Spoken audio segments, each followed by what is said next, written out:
আজকের লাঞ্চ বক্সটা একদম অন্যরকম, শসার সাথে ঘরোয়া বিরিয়ানি আর আচার। বাস কিন্তু ফাঁকা রাস্তায় তাড়াতাড়ি পেয়ে গেল। পাহাড়ের গায়ে হালকা রোদ্দুর, ভিউটা একদম অন্যরকম না?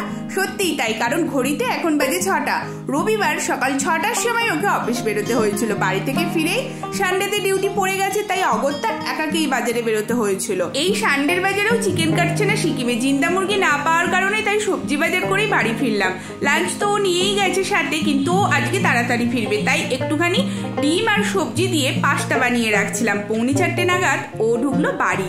গরম গরম পাস্তা দুজনেই তখন একসাথে খেয়ে সন্ধ্যাবেলা ব্যালকনিতে একটু দাঁড়িয়েছিলাম। এই জায়গায় দাঁড়ালে মনটা বেশ ভালো হয়। সানডে মানে একটু খাওয়া দাওয়া বেশি, কিন্তু প্ল্যান মাফিক চিকেনও পাওয়া গেল না, আর তার সাথে ওর অফিসের ডিউটিও ছিল। সব মিলিয়ে কি খাওয়া যায় রাতে ভাবতে ভাবতে তেলে ভাজা মুড়ি হলো, পেঁয়াজি, ছোট ছোট বেগুন কিনে এনেছিলাম। বেগুনি আর পেঁয়াজি মুড়ি চানাচুর দিয়ে ডিনার করলাম, আর রাতে তেল মেখে গেলাম ঘুমাতে। নেক্সট দিন শ্যাম্পু করবো। মিনি ব্লগটা এখানে শেষ করলাম, টাটা।